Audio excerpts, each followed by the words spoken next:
اس video میں ہم قرآن کریم کی تفسیر کا خلاصہ پیش کر رہے ہیں جو کہ مولانا اسلم فتح پوری کی کتاب پر مشتمل ہے۔ اس ویڈیو کا مقصد یہ ہے کہ ہم کم سے کم وقت میں قرآن کریم کو بہتر طریقے سے سمجھ سکیں تاکہ تلاوت اور تراویح کو ہم سمجھ کر ادا کر سکیں۔ اللہ سے دعا ہے کہ اللہ اس کوشش کو قبول کرے اور اس میں ہونے والی غلطی اور خامیوں کو معاف کرے۔ پہلا پارہ سورہ فاتحہ مکمل اور سورہ بقرہ کے کچھ حصے پر مشتمل۔ اس پہ پورا اتفاق ہے کہ سورۃ فاتحہ ابتدائی مکی دور میں نازل ہوئی۔ یہ سورت 7 آیات پر مشتمل ہے۔ مختصر ہونے کے باوجود اسے ام القرآن اور اساس القرآن بھی کہا جاتا ہے، یعنی قرآن کی بنیاد۔ اس سورت کی حیثیت قرآن کے دباچے کی بھی ہے اور خلاصے کی بھی۔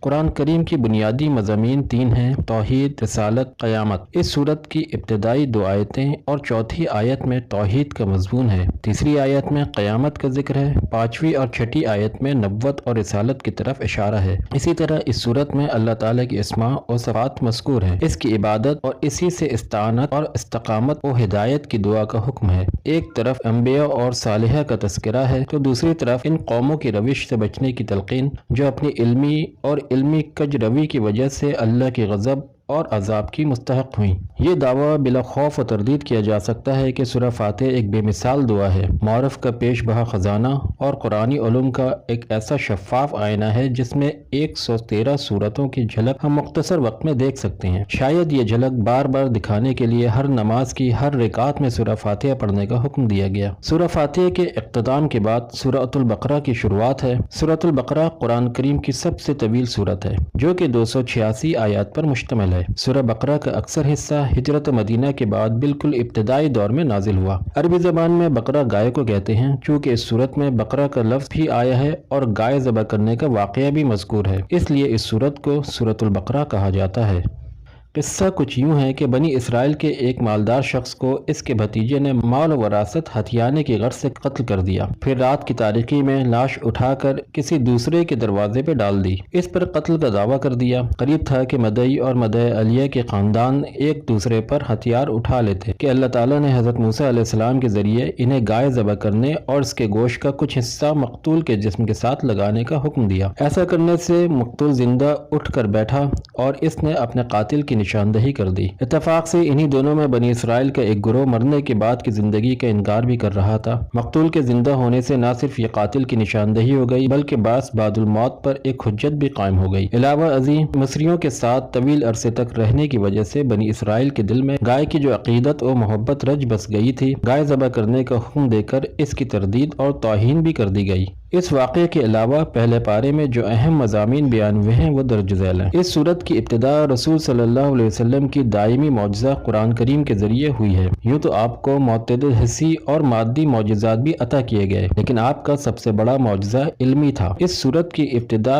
حرف مقطعات میں سے الف لام میم کے ساتھ ہوئی۔ ابتدا کا یہ انداز عربوں کے لیے غیر معمولی، اس انداز نے ان کی توجہات اپنی طرف مضبول کر لی اور وہ توجہ سے بات سننے پر مجبور ہو گئے۔ قرآن کریم کی جن صورتوں کا آغاز حرف مقطعات سے ہوا ہے وہاں قرآن کریم کی عظمت و صداقت اور اعجاز و حقانیت کا تذکرہ بھی ہوا ہے، جس کی وجہ سے علماء کی ایک بڑی جماعت کی رائے یہ ہے کہ حرف لا کر حقیقت میں قرآن کو انسانی کاوش قرار دینے والوں کو چیلنج کیا گیا ہے۔ اگر واقعی قرآن محمد صلی اللہ علیہ وسلم کا خود ساختہ کلام ہے تو تم بھی ان حروف سے جنہیں تم شب و روز استعمال کرتے ہو ایسا ہی کلام بنا لو۔ تمہیں اپنی فصاحت و بلاغت اور زباندانی پر بڑا ناز ہے جس کی وجہ سے تم اپنے مقابلے میں ساری انسانوں کو عجم یعنی گونگا کہتے ہو، لیکن تاریخ گواہ ہے کہ نہ کل کے کافروں نے اس چیلنج کو قبول کیا، نہ آج کوئی قبول کرنے والا ہے اور نہ ہی قیامت تک کوئی اسے قبول کر سکے گا۔ انسانوں کی 3 قسمیں ہیں: مومن، کافر اور منافق۔ مومنوں کی نمایاں صفات 5 ہے: ایمان بالغیب یعنی ان حقائق پر ایمان جن کا حواس سے ادراک نہیں کیا جا سکتا، جیسے جنت، دوزخ، حشر، حساب و جزا و سزا۔ اقامت و صلاۃ یعنی نماز کو شروط و آداب کے لحاظ رکھتے ہوئے مستقل ادا کرتے رہنا۔ ادائے زکوٰۃ، قرآن کریم میں عام طور پر نماز اور زکوٰۃ کو اکٹھے ہی ذکر آیا ہے کیونکہ نماز اللہ کا اور زکوٰۃ بندہ کا حق ہے۔ انسان کا ایمان اس وقت تک کامل نہیں ہو سکتا جب تک وہ دونوں قسم کے حقوق ادا نہ کرے۔ ان تمام آسمانی کتابوں پر ایمان جو مختلف زمانوں میں انبیاء اور رسولوں پر نازل کی گئی، آخرت کی ایسی تصدیق جس میں شک کی کوئی ملاوٹ نہ ہو۔ یہاں قابل توجہ نکتہ یہ ہے کہ اللہ تعالیٰ نے اہل ایمان کا تذکرہ 4 آیات میں، کفار کا 2 آیات میں اور منافقوں کا 13 آیات میں فرمایا ہے۔ ان 13 آیات میں منافقوں منافقوں کے 12 اوصاف بیان کیے گئے ہیں۔ مسلمانوں پر لازم ہے کہ ان اوصاف بد سے اپنا دامن بچا کر رکھے۔ یہ اوصاف اور علامت درج ذیل ہے: جھوٹ، دھوکہ، عدم شعور، قلبی بیماریاں جیسے حسد، تکبر اور حرص، مکر و فریب، سفاہت، احکام الہی کا استہزاء، زمین میں فتنہ و فساد، جہالت، دلالت، تذبذب اور اہل ایمان کا تمسخر۔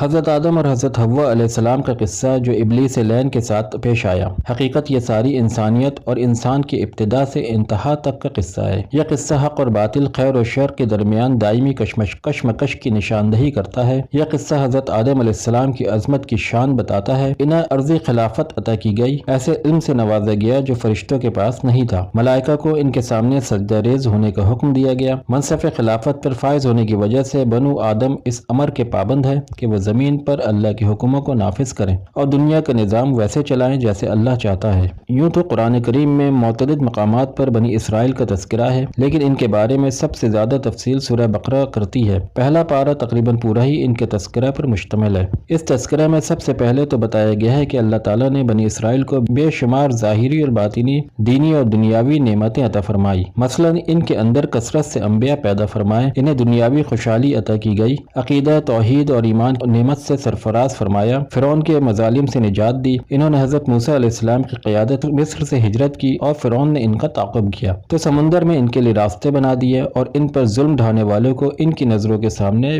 بما لا و لشکر غرق کر دیا۔ صحرا سینا میں وہ بے سر و سامانی کے عالم میں تھے، ان کے کھانے کے لیے من و سلوہ اور سایہ کے لیے ٹھنڈے بادلوں کا انتظام فرما دیا، پینے کے لیے پانی کی تلاش ہوئی تو پتھر سے 12 چشمے جاری فرما دیے۔ اس کے بعد بتایا گیا کہ انہوں نے ان نعمتوں کا شکر ادا نہ کیا اور بتدریج کفران نعمت کی بیماری میں مبتلا ہو گئے، چنانچہ انہوں نے حق کو چھپایا، خاتم النبی صلی اللہ علیہ وسلم کی نبوت کا انکار کیا، بچڑے کو معبود بنا لیا، دشت سینہ میں بے صبری اور حرص و طمع کا مظاہرہ کیا، اریحا شہر میں متکبرانہ انداز میں داخل ہوئے جبکہ انہیں عاجزی کے ساتھ داخل ہونے کا حکم دیا گیا تھا۔ انہوں نے انبیاء کو ناحق قتل کیا، بار بار بدعہدی کے مرتکب ہوئے، ان کے دل سخت ہو گئے تھے، انہوں نے کلام اللہ میں لفظی اور معنوی تحریف کی، شریعت کے بعض احکامات پر وہ ایمان لائے اور بعض کا انکار کرتے رہے، وہ بغض اور حسد کی بیماری میں مبتلا ہو گئے، انہوں نے مادی زندگی سے مبالغے کی حد تک محبت تھی، مقرب فرشتوں سے بیزاری کا اظہار کرتے تھے، سحر و کہانیت میں بے حد دلچسپی رکھتے تھے، ان کے ہاں ایسے علمیات کو قبول عام حاصل تھے جن کے ذریعے میاں بیوی کے درمیان جدائی پیدا کر کے عشق پراز فسق کی راہ میں ہموار کی جائے، بدعملی کے باوجود جنت کے واحد ٹھیکیدار ہونے کا دعویٰ کرتے تھے، وہ بڑے وثوق سے کہتے تھے کہ جنت میں صرف وہی جا سکتا ہے جو یہودی ہو، اور یہی دعویٰ نصارہ بھی کیا کرتے تھے۔ اس کے ساتھ دونوں یہ دعویٰ کرتے تھے کہ صرف ہم ہی حق پر ہیں اور ہمارے مخالف فرقہ کے پاس کوئی دلیل نہیں۔ سوچنے اور عبرت و نصیحت کی بات یہ ہے کہ کہیں ان کی خرابیوں میں سے کوئی خرابی ہم مسلمانوں میں تو نہیں پائی جاتی۔ یہود پر انعامات اور ان کے کفران نعمت اور جرائم کی تفصیل کے بعد تذکرہ ہے حضرت ابراہیم علیہ السلام کا، جن کی عظمت و شان کو یہودی اور نصارہ دونوں تسلیم کرتے تھے اور فخریہ طور پہ ان کی طرف اپنی نسبت کرتے تھے، حالانکہ اگر وہ اپنے دعووں میں سچے ہوتے تو ہمارے آقا صلی اللہ علیہ وسلم کی اتباع ضرور کرتے۔ حضرت ابراہیم علیہ السلام کو مختلف ابتلاؤ اور آزمائش میں ڈالا گیا، لیکن وہ ہر آزمائش سے سرخرو ہو کر نکلے۔ والد کی بت پرستی سے بیزاری کا معاملہ ہو یا قوم سے ٹکراؤ کا، نمرود سے بحث مباحثے کا مرحلہ ہو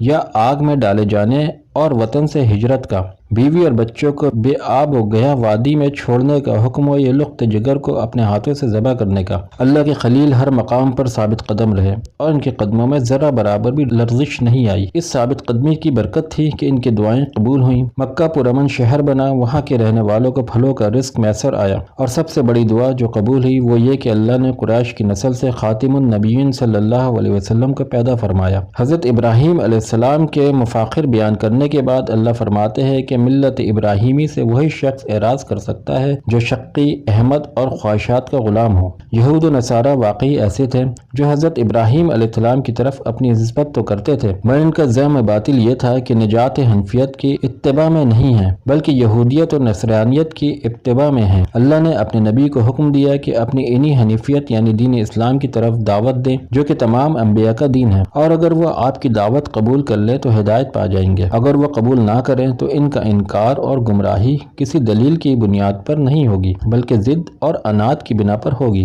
تو آپ انہیں عناد کی گندگی میں پڑا رہنے دیں، اللہ ان سے نمٹ لے گا۔ ارشاد ہوتا ہے اگر یہ یہود اور نصارہ بھی اس طرح ایمان لے آئیں جس طرح تم ایمان لائے ہو تو یہ ہدایت پا جائیں گے، اگر وہ منہ موڑے رہیں تو اس پر تعجب نہ کرو، کیونکہ ضد اور مخالفت ان کی عادت ہے۔ اگر انہوں نے شرارت کرنے کی کوشش کی تو اللہ ان سے عنقریب نمٹ لے گا، وہ بڑا سننے والا اور بڑا جاننے والا ہے۔ پہلا سپارے کا اختتام اسی صورت پر ہوتا ہے۔